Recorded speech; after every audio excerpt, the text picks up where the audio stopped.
की हा नाराजीचा कशासाठी आला उल्लेख मला माहीत नाही.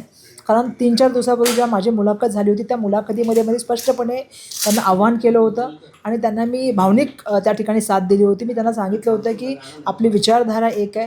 देशाचं संविधान, लोकशाही आणि बाबासाहेबांचे अन्याय म्हणून आम्ही आपल्याला विनंती करत आहोत. समविचारी पक्षाची अलायन्स व्हावी ह्याची आमची इच्छा होती आणि त्याप्रमाणे जी आहे ही अलायन्स व्हावी असं जे मी त्यांना आव्हान केलं होतं.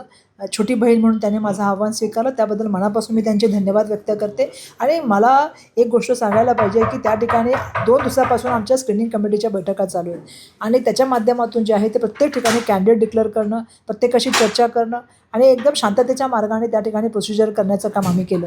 मुंबई काँग्रेसच्या तिकिटाची लिस्ट जेव्हा येईल तेव्हा तुम्ही बघाल की कुठल्याही तऱ्हेचा विवाद न होता त्या ठिकाणी आम्ही काम करण्याचं काम केलेलं आहे. म्हणून त्या ठिकाणी माझं सर्वांना एक सांगणं आहे की आम्ही जे आहे ते काय म्हणतात त्याला वंचित आघाडी असेल, काँग्रेस पार्टी असेल, आपे असेल, त्या ठिकाणचे असलेले जे आमचे गवई साहेबांचा ग्रुप असेल किंवा जानकर साहेबांचा असेल, CPI असेल, CPM असेल, सर्वांशी आम्ही आघाडी करतो आणि मुंबईच्या प्रश्नावर आम्ही लढणार आहोत.